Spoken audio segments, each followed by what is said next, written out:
పాదాలు వేసుకునేటటువంటి చెప్పులకి శని అధీశ్వరుడు కదా. చెప్పులు పోయాయంటే అర్థం ఏమిటి? నీ మనస్ఫూర్తిగా ఇవ్వాలని అనుకోకపోయినా నీ దగ్గర నుంచి వెళ్ళిపోయాయి. అంటే దాని మీద ఆధిపత్యం ఎవరిది? శనేశ్వరుడిది. కనుక శనేశ్వరుడు తీసుకెళ్ళిపోయాడు. అంటే మనకి ఏదో చాలా పెద్ద సమస్య రావాల్సి ఉంటే నువ్వేదో దేవుడికి గుడికి వెళ్ళావు, దేవుడికి దండం పెట్టుకున్నావు, మరి ఈ గ్రహాలన్నీ ఆ దేవుడు చెప్పిన మాట వినాల్సిన వాళ్లే కదా. అంచేత అక్కడి నుంచేదో ఆయనకి చిన్న ఆదేశం వస్తుంది, ఈ వీడిని రక్షించు, వీడికి ఏదో ప్రాణగండం ఉంది అని శనికి ఆదేశం వచ్చి ఉంటుంది.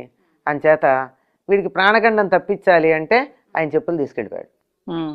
ఇప్పుడు ఉదాహరణకి చెప్పా, ప్రాణగండం కావచ్చు, లేదా ఒక దుర్ఘటన కావచ్చు, ఏదో దెబ్బ తగలడం కావచ్చు, ఏదో ఒకటి అట్లాంటి దురదృష్టకరమైనటువంటి పరిస్థితి ఏదైతే అబ్బా శని పట్టినట్టుంది అని అనిపిస్తుందో అటువంటివి జరగకుండా శని మనని దయతల్చి చెప్పుల రూపంలో తీసేశాడు.